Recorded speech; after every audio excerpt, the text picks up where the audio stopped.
Pooja Kokatnur, an engineering lead at Bank of New Zealand.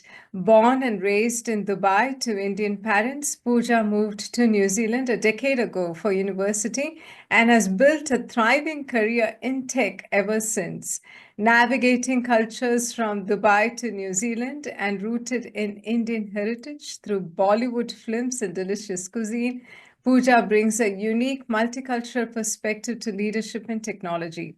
Join us as we explore her inspiring journey and insights on diversity, leadership, and tech. Thank you, Pooja. Thank you for joining us.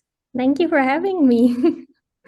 I keep seeing your videos and all the cool and really, really talented women you've been interviewing. So it's really cool to be here and just sit down and finally have a chat with you.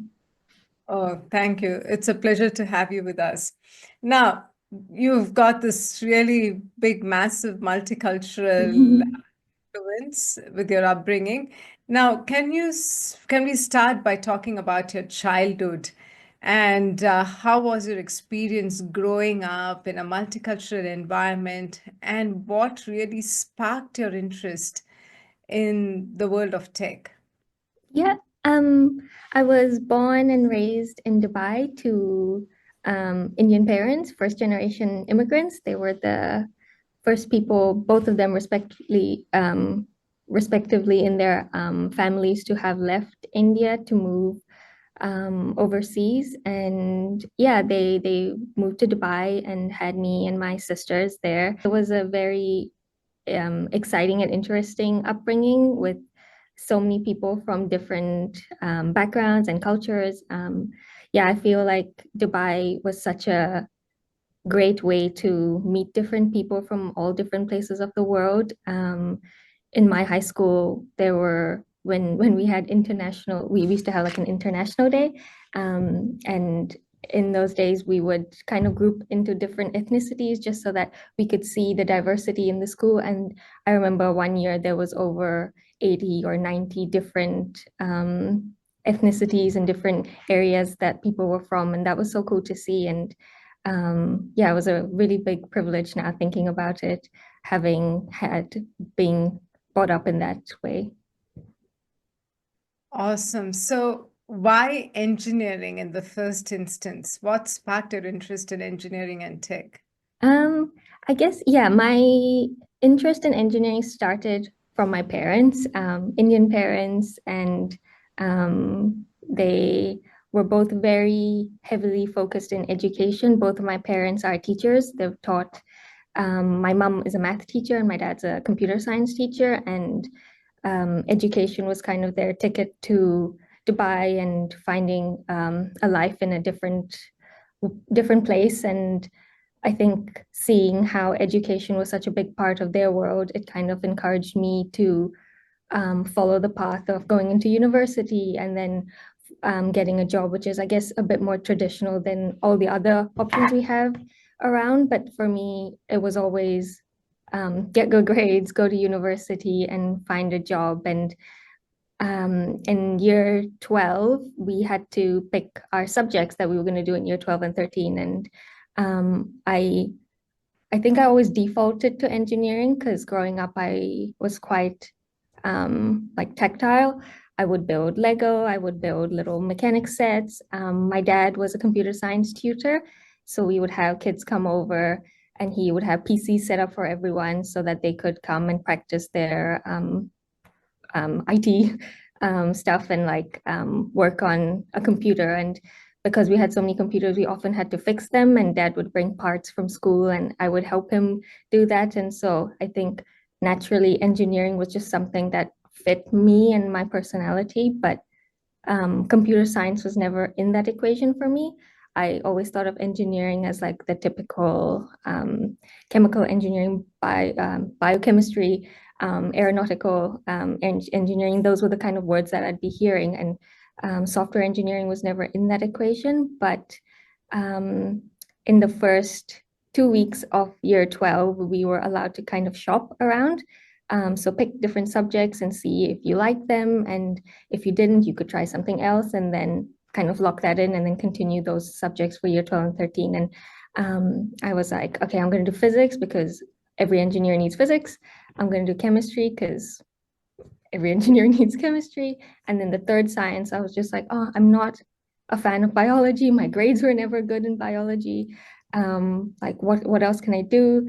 And my dad was like, have you thought about computer science? And I was like, no, not really. And computer science was never even on my radar. IT was never on my radar. And yeah, just that thought coming from my dad, I was like, oh yeah, I could try it, but you would be my teacher. And I wasn't too keen on the idea. But in those first 2 weeks, I took it, and my dad, having all the knowledge that he has, and also growing up at home, seeing our library bookshelves being filled with C++ books and Visual Studio books, I think maybe in my mind, the ideas and the seeds of IT were already planted. And I did really enjoy those first 2 weeks. And then I continued in computer science, and I did that in year 12 and 13. And then when I came to New Zealand, again, I got accepted into Victoria University, and I did no, I didn't do computer science, sorry, I did engineering there. And again, it was what kind of engineering do you want to do? And yeah, I kind of, again, made the choice of pursuing computer science, and yeah, ended up in IT. Beautiful. What was your first job like? My first job was, and it was through Summer of Tech. I had done my university papers and everything. And in my last year, you start thinking about what's next and what's that first job going to look like. And I started applying to different grad programs and just putting my CV out there to see what would land. And Summer of Tech came up.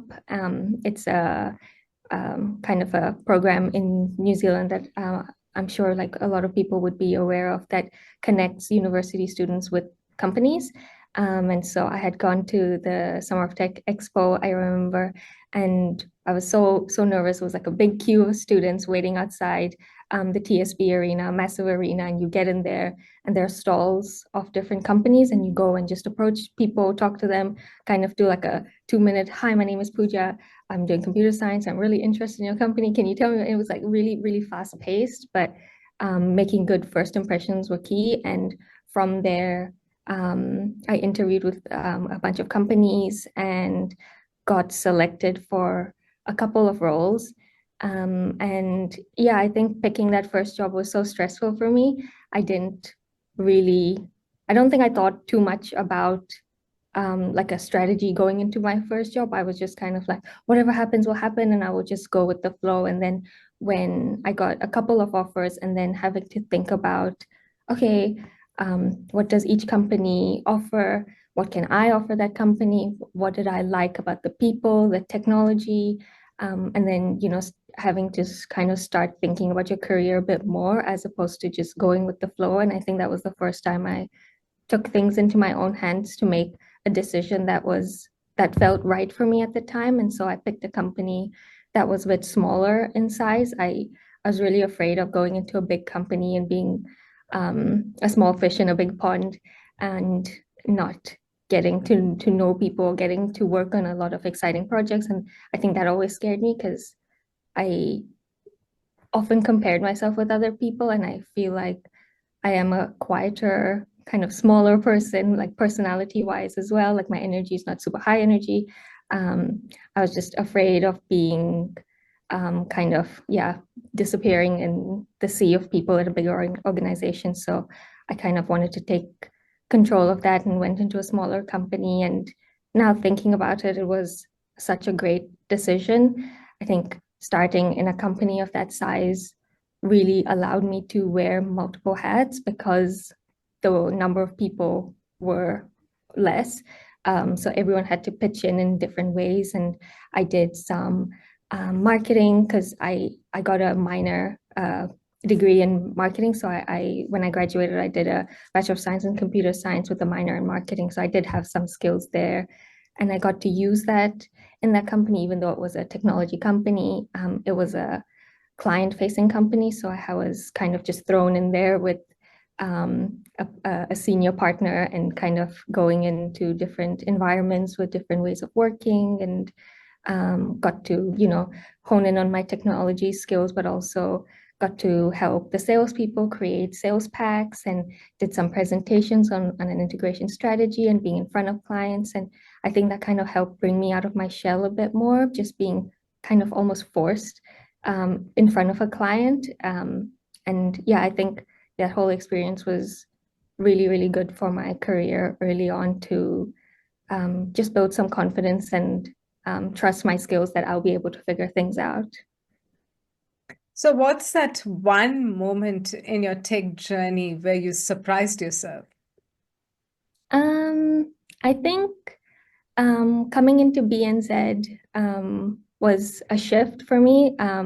It was breaking away from that company where, they saw me as an intern, my first job, and now coming into a company that doesn't have that impression of me coming in as a grad.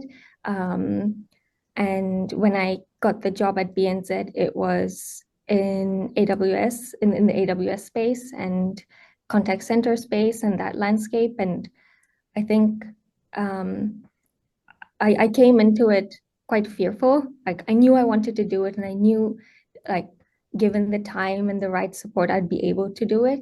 But at the back of my mind, I was still quite unsure of my skills and whether or not what I'd done in my first company would translate into something completely different. And I think I started off slow, getting involved in different areas. The team I had joined was full of super smart and capable and talented seniors. And me coming in, I was so supported in an environment that had all those expertise, and just being able to just see how they work, see their thought process was really cool. But I think over time, becoming that person, I was in that team for 3 years and just gaining knowledge over time and embedding myself more into the team and becoming the technical person that people would go to, the technical people that business stakeholders would come to was really cool to see. And I didn't trust myself at the beginning enough to think that that could be me someday. Like I always looked at those seniors and I was like, wow, that would be so cool if I had that knowledge and if people came to me for technical decisions, like that would be so cool. Because I always felt like I was the person in the background, just like listening and doing the little program in the background. I was never the one making decisions, and seeing that people respected what I had to say, and because I had proved myself technically. Yeah, I think that was really cool and something that kind of surprised me, which is really sad that I didn't have faith in myself. But I think it was something that I had to go through just so that now I know that, okay, I was able to do it once in my internship. Again, I didn't know anything about the context of the work. Coming into BNZ, same situation, and I figured it out. And yeah, I think it's really helped build that confidence in myself. That's very beautiful. That's really nice. Now, can you share a small win that ended up having a big impact? I think a small win that had a big impact for me was um, in my previous organization where we did Summer of Tech. So when I joined through Summer of Tech, I was the first cohort to get embedded into the team from Summer of Tech. I think a win for me was I really had a desire to be involved in the hiring process because I was on the other side of it being hired. I wanted to do the hiring and be part of that journey. And with the help of the CTO at the time, we did those interviews, we screened through CVs and we found candidates and we onboarded them. And having built those relationships and maintained them till now has been something that I'm really proud of. And I'm still in touch with a lot of the interns that I had been part of hiring and mentoring and coaching in those early days. And at the time, like I myself had a year or two of experience, but I was like, if I could just offer like one thing to them, in that, hey, like I'm here to help. I was you a year ago. Whatever you need, I might not have the answer, but we can figure it out together. I think that made a big impact on them, and I think that's seen through them still staying in touch and sometimes reaching out for career advice. And I'm really proud of being involved in that in their journey. Yeah. Pooja, you're just absolutely amazing. Like with such with such multicultural personality, new to the country, you studied your way through, and like in 10 years' time, now you're an engineering lead in big four banks. That's absolutely amazing, and you're there as a mentor, inspiring more uh, graduates or younger people to thrive in this sector. That's absolutely amazing. Yeah, I think a lot of it comes from having great mentors. Like I feel like people who offer their time and energy to somebody new, and that doesn't mean like a young person, but just somebody less experienced in a certain area. But when somebody gives another person that time and energy and puts that investment in somebody else, I think it really makes an impact on that individual to feel like, okay, I have someone in my corner who's willing to give me their time and knowledge.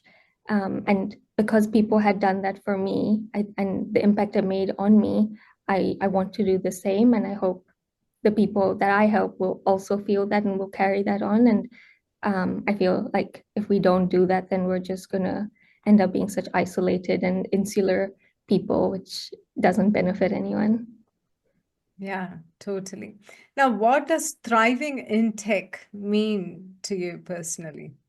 Thriving in tech, I think for me, like all the way through my career, being in tech was never about sitting down and writing lines of code. And even though that to me is so, brings me so much joy and brings me so much um, energy, knowing that, okay, I wrote these words with my fingers and I did some research and this is the outcome. And that's so cool to see. But for me, what I've always wanted to do in tech is do that and have that as my core, but incorporate all the other parts of me that make me me and bring that to my work. And so I guess like an example of that was in my previous company, because I had some knowledge in marketing, I helped with creating some sales packs or creating the newsletter that went out weekly to people. And that's like such a small thing, but it's just those add-ons that I feel like brings that personality to an organization where we're all not the same and we don't all have the same desire to sit down and program and code. And I think bringing those parts of yourself to work really helps you thrive. And even like today, like now in this role, um, even though I'm still figuring things out, I still want to bring myself to my job and bring all those experiences to work. And I think, yeah, thriving in IT for me means, yeah, being able to incorporate your personality into your work. Very nice. Now, what belief about yourself has changed as you grew in your career? A belief in me, I think, not so much, well, kind of belief in me, but I always felt like, well, quite up until, yeah, recently, I always felt like I had to kind of change who I am to fit the mold a little bit more to be seen and heard. Again, like I I feel like the impression some people get of me might be different to what I can actually bring. And I thought for people to see and hear me and take me seriously, I had to change who I am. And that made me not believe in myself and the unique quirks and the unique qualities that I have. And I kind of wanted to push that aside and be a bit more serious and be a bit louder and be a little bit more aggressive almost.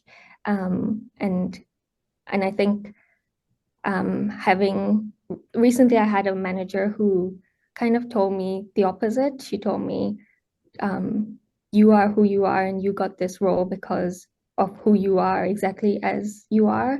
And you do things in your own way. Just people need to give you that time to grow and show who you are and what you can do. And she really encouraged me to be who I am and not try and change.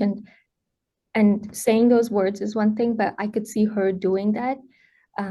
She kind of led in a way that was so people-centric, and she was super respectful towards everyone. She wasn't the loudest person in the room, but people still stopped and listened when she spoke. She kind of got that respect from people through her work, and she was someone I saw is so true to her, who she is, and didn't feel like she had to change. And that's kind of changed in me now too, where I don't want to fit a mold of what a leader is supposed to be. And I kind of want to do it the way that I am, and in the way that's the most um, honest and respectful to who I am. Beautiful. How do you keep learning and staying inspired even on hard days? I think it's really difficult in my new role, like my days, it just feels harder and harder sometimes. Like the demand that people have on a leader sometimes can be super overwhelming, and that can range from technical queries to people queries to well-being queries. Sometimes people need urgent help because production has gone down, or sometimes people need help because their well-being is being compromised or sacrificed because of the work that they're doing. And so sometimes it's really hard to focus on myself and what I want to do and what I want to learn. So I'm still trying to figure that out while making sure I'm there for my people and can do the best in my role. But I think um, over time, the better I get at helping people and knowing what people need and getting to understand my people better, I think time will slowly free up. At least that's what I'm hoping. And I will get that time to invest in myself. But I think one way that I do keep in touch with what's happening around and learning is through the connections I build with people outside of my direct teams. Kind of, I always want to go wider than just my two teams that I have, and stay in touch with other areas of the bank and see what's going on in their space, because their context is completely different to what mine is. And even if I don't fully understand the work that they're doing, at least I understand the customers that they're trying to serve, and the bigger picture of what they're doing. I don't need to know the nitty-gritty details of what exactly they're implementing. But if I have the context around, okay, this different area of the bank does this and is here for this purpose, like that to me is a win in understanding the bigger picture. And yeah, so I think for now, while time is not in my favor because of how busy things are, I think keeping those connections alive and talking to people and communicating with others outside of, my little bubble really helps me to grow and stay on top of what's going on around. So, what part of the job brings you the most joy?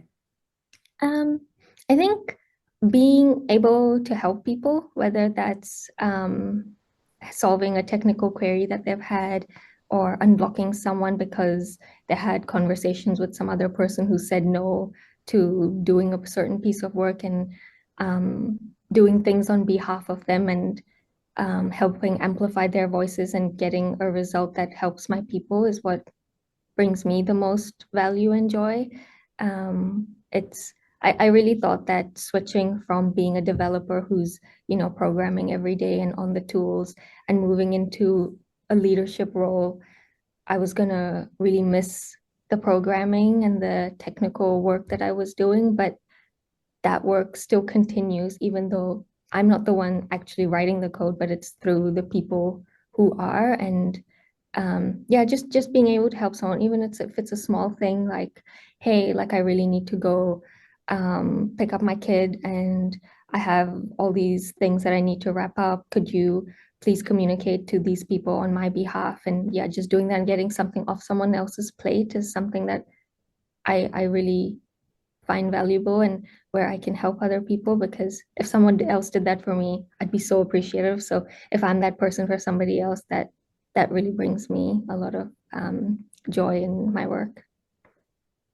What's a recent moment where you felt really proud of your work? Um, Recent moment. Um, I think. We have some work going on around in the bank, and a lot of people have been kind of bombarded with a bunch of compliance and requirements that they're needing to get through. And something small that I tried to do was to be the person who did it for the first time, go through the process myself, see what's involved in it, talk to the relevant people, and kind of understand the process myself. And now sharing that with other people so that they don't have to go through that pain, and so that they can come to me and I can help give them answers. Yeah, it has been something recently that I'm quite happy and proud that I got involved in, because I think, yeah, just people struggling with the same problem over and over again is really inefficient and doesn't help anyone. If somebody can just front foot that and do it at the beginning and get those blockers out of the way, it really helps other people down the line. So, if joy were a metric in your team, how would you measure it? If joy was a metric, I think how people communicate with each other. If there is a good level of like jokes or laughs within the team that is not work related, I think that to me is a sign that the team is happy. And um, I've had I've worked with some teams where, all we talk about is work, because again, the pressure is was really heightened for that team, and that was a really hard space to be in. But now, kind of coming out of that bubble and being a leader of two new teams, just seeing the culture and the way people interact with each other is a good indicator for me to know whether or not people are happy where they are. And if I notice like one person not participating in the communication that others are having, it's just a little note to myself to keep an eye on, and just to check in on a person, because there could be multiple things going on. Like maybe they're just not feeling it that day. There could be something going on at home, or maybe they were just not paying attention. Yeah, I think, yeah, just, yeah, seeing the quality of the interactions that people have that's not work related, I think is a good indication of how teams are. So, what's something you wish more people celebrated in tech? I think celebrating people who do something that's not what they always do.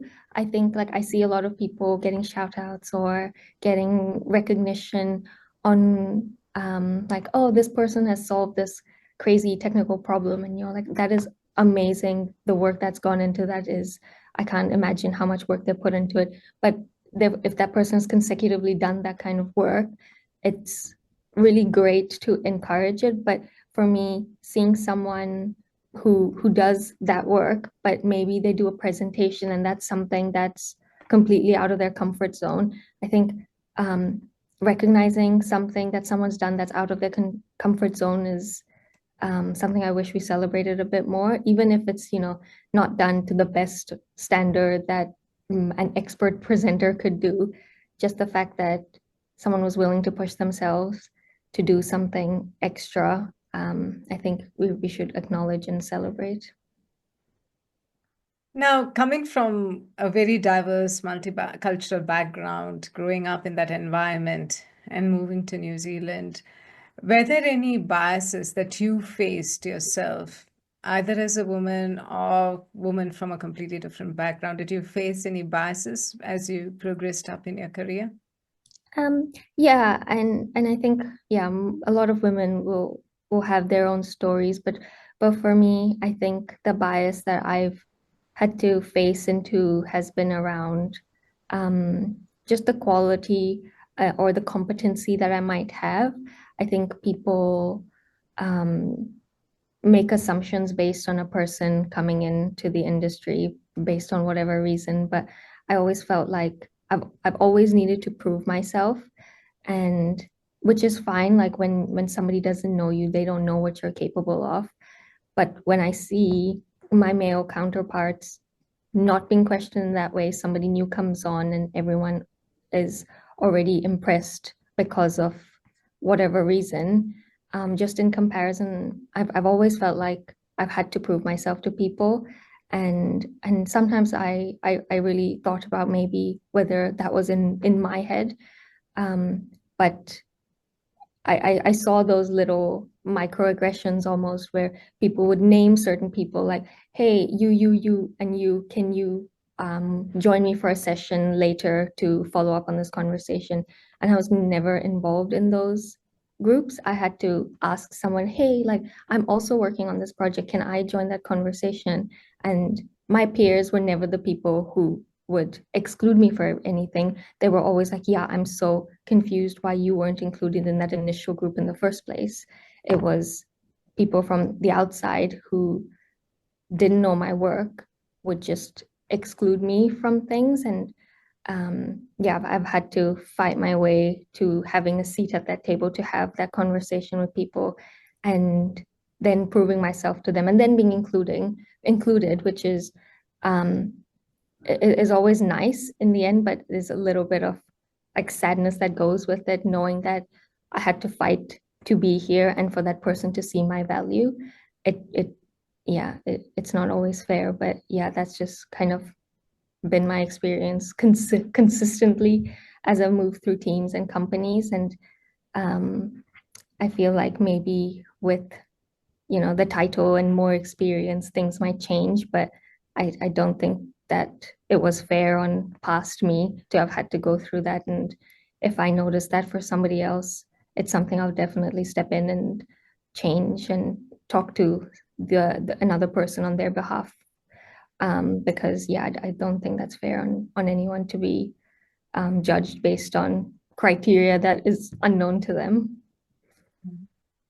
Well, because you had to work so hard to prove yourself, you are someone very exceptionally good in what you're doing.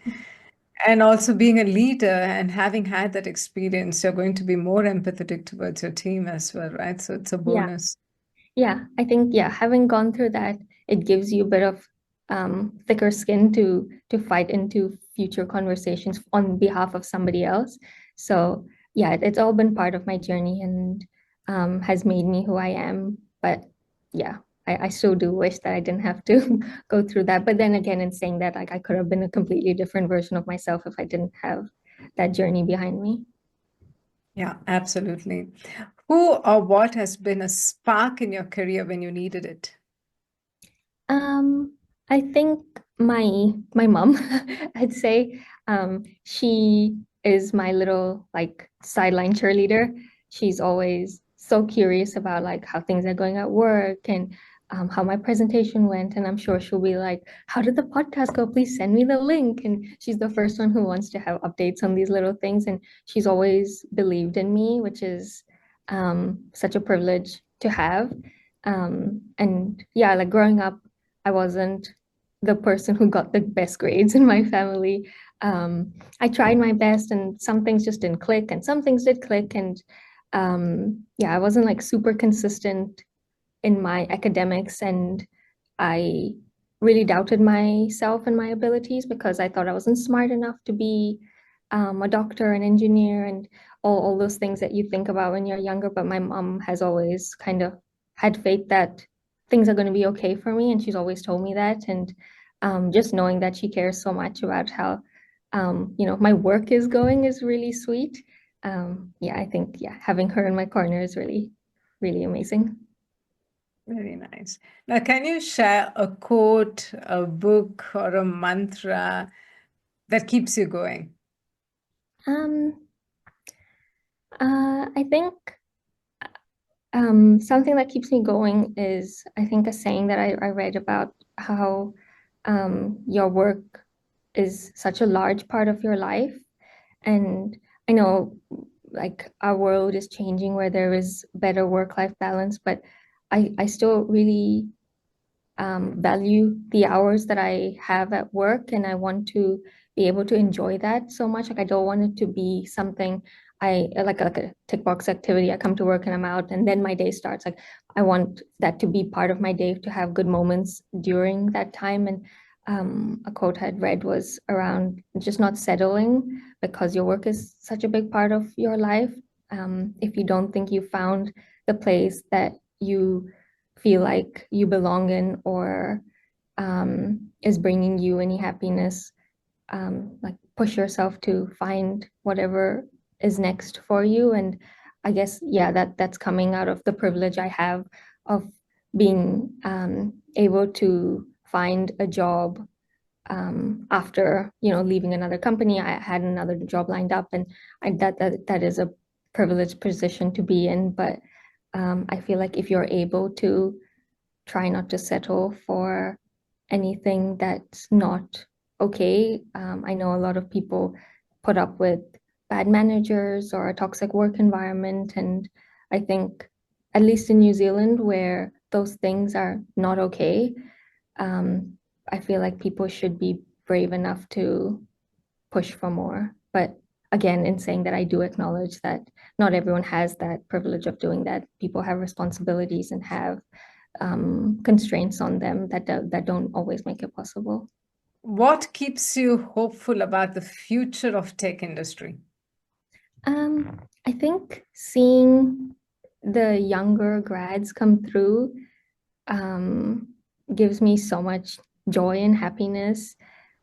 Seeing them not adhere to the norms that we've put on ourselves around what we can say or can't say, or how we bring ourselves to work, and just seeing how they don't adhere to that is something that I'm really hopeful that it sticks around, and that they're able to inspire other people to do that as well.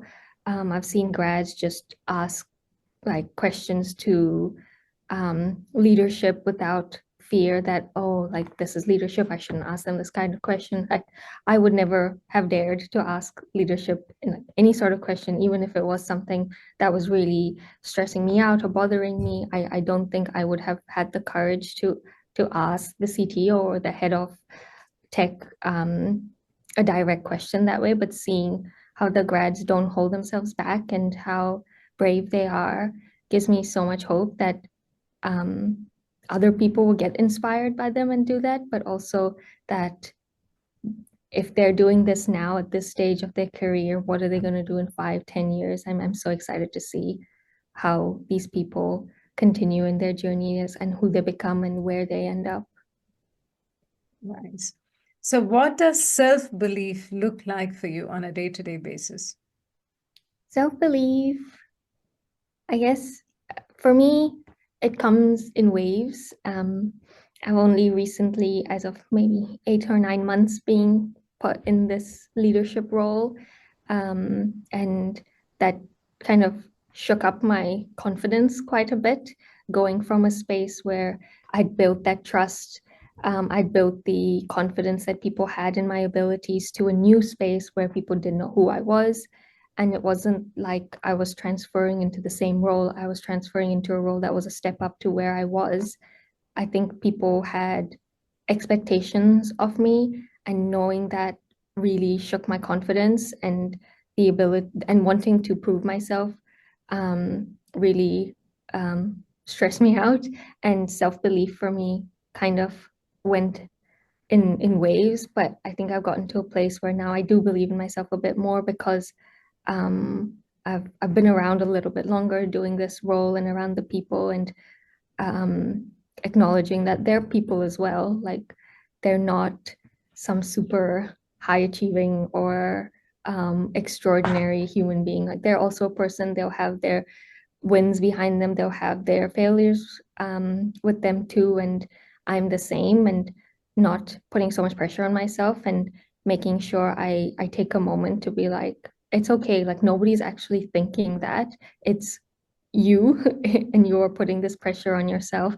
Give yourself time, and you figured it out before and you figure it out again. So day to day, I feel like I have to keep reminding myself that. And sometimes I have to go away and just like sit in the corridor and be like, that's fine. Like that meeting happened. It didn't mean anything. It was just a conversation. And kind of pulling yourself out of a spiral is something that I've had to do quite a bit, but it's lessening, which is good. I think it's a sign that I'm finding my feet in the leadership role that I'm in. And yeah. Beautiful. What advice would you give to your younger self walking into the tech role? Advice I'd give to my younger self would be, I think, some advice that I'll give my younger self is to um, express how I'm feeling. I think because I don't know if it comes with being a woman, but I do suspect it is. Like, I think our threshold for um, dealing with uncomfortable situations or unhappiness is quite high. I was when I started in my first role, I was getting to do a bunch of other things from what my core role was, and like I said earlier on in our conversation, that those things really benefited my career. But in the beginning, that was all I was getting to do. And I felt like I wasn't getting the technical exposure that I wanted. I was doing some marketing, I was helping with some sales, I was helping with some operations work, and I felt like the core integration role that I was in was not getting the attention that I wanted it to. I wasn't getting big client work. I wasn't getting put in front of um, a panel of, but yeah, I wasn't getting put in front of the work that I wanted. And I remember for a performance plan that we had, I had written a little message around saying, hey, like I really enjoy all this extra work that I'm doing and I see the value it's bringing, but I feel like I see a lot of opportunities going to other people. And I would really like if one of those client projects came to me. Um, and yeah, it was just 3 lines, but I sat on it for so long and I wasn't sure if I should send it or not.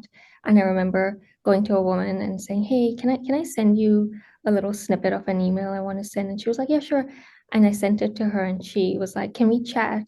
And I was like, oh no, she's going to tell me not to send it. And she's going to tell me that's a horrible idea and it's going to limit my career if I say too much. And but she was like, oh, like I genuinely had no idea you felt that way.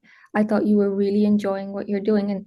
And the way I come to work, I have a positive attitude. I'm not gonna complain about things. I'm not gonna bring negativity into a space where it doesn't need to be. But she just hearing her say, I never thought that you were unhappy. I thought that you were really enjoying this work. She was like, I have some client work that I need help with. It's purely on the space that you want to be involved in. I could help you with that. And I was like, oh my God, like just sending her the draft of my message gave me an opportunity, um, like taught me that I should speak up when I want something and when I want more. And yeah, so I sent that email to the CTO at the time, and he again organized a chat with me and said the same thing. I had no idea you wanted to do something different. Like, let's get you on a client project. And it wasn't that big a deal to anyone else but myself. So I guess my advice would be, if you want something more, ask for it. And the worst someone can say is no. I think a lot of the times we make it a bit bigger in our head than it needs to be.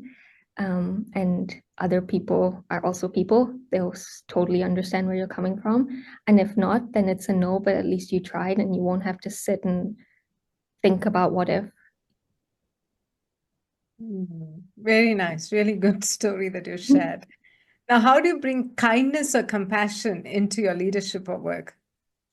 Um, I think, I think the way I want to lead is with kindness and compassion. I don't want to be someone who goes into a room holding my title above anyone else. I think we're all working on the same thing. We all have the same goal, and everyone's voice matters just as much as mine or the person who has a higher title than I do. I don't think those things matter. For a long time, I gave titles a lot of weight, thinking that when I have this title, things will change. When I have that title, things will change. People will respect me more once I have a title.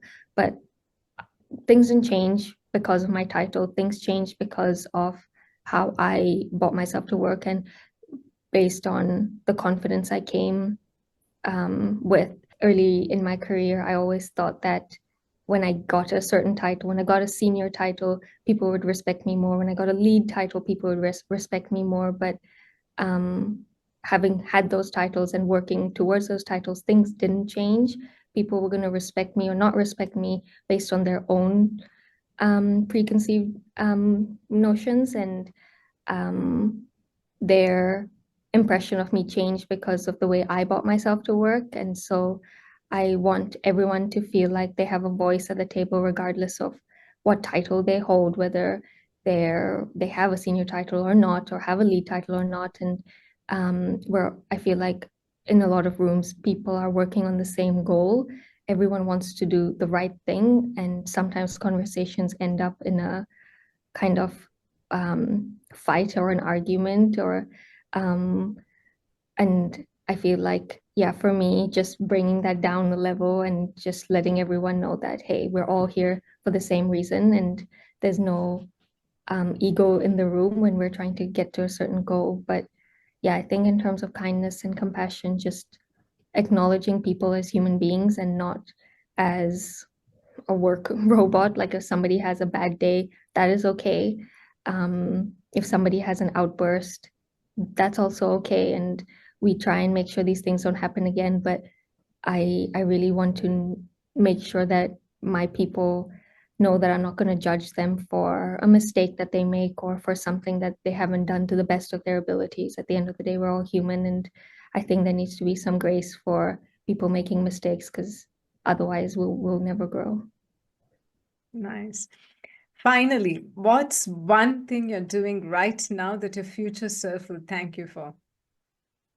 One thing I'm doing now that my future self will thank me for is probably putting in all the energy and effort that I can on top of my day job into the relationships that I'm building.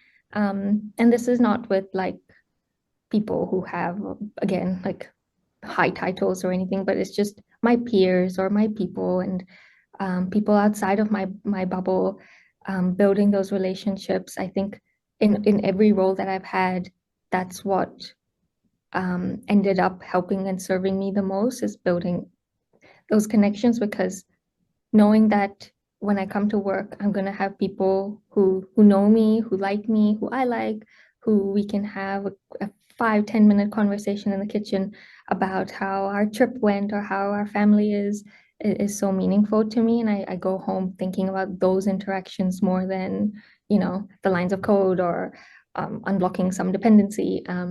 Those are the things that mean the most to me. So I think building those relationships now and investing the time and energy into them is going to be something that my future self is going to thank me for, because yeah, I can only build from there going forward. And I think starting now the way I have is going to be really helpful. Very nice. Thank you so much for your time, Pooja. I really enjoyed our conversation, You. and I just so appreciate how authentic you are and your message about bringing your own authentic self to work Yeah. and how to actually enjoy work. Yeah. Just have it as a tick box thing. Okay, I'm working from 9 to 5. Yeah. These are like key nuggets, and I'm sure there are like many graduates or younger people. They definitely need to listen to this conversation to get more inspiration from you. I hope so. Thank you so much for having me. And um, yeah, I keep seeing all the work that you're putting into this, and it's so cool. I on my bus journey into work and even going home, I'll sit and listen to old podcasts that I've not listened to, and they're just so cool to hear, and just seeing like all the wonderful women that we have in New Zealand. I'm like, I didn't know about this person, and I go look them up. I'm like, wow, they're so cool. Like, how did I not know about them? And yeah, you're giving so many women such a great platform. So yeah, thank you.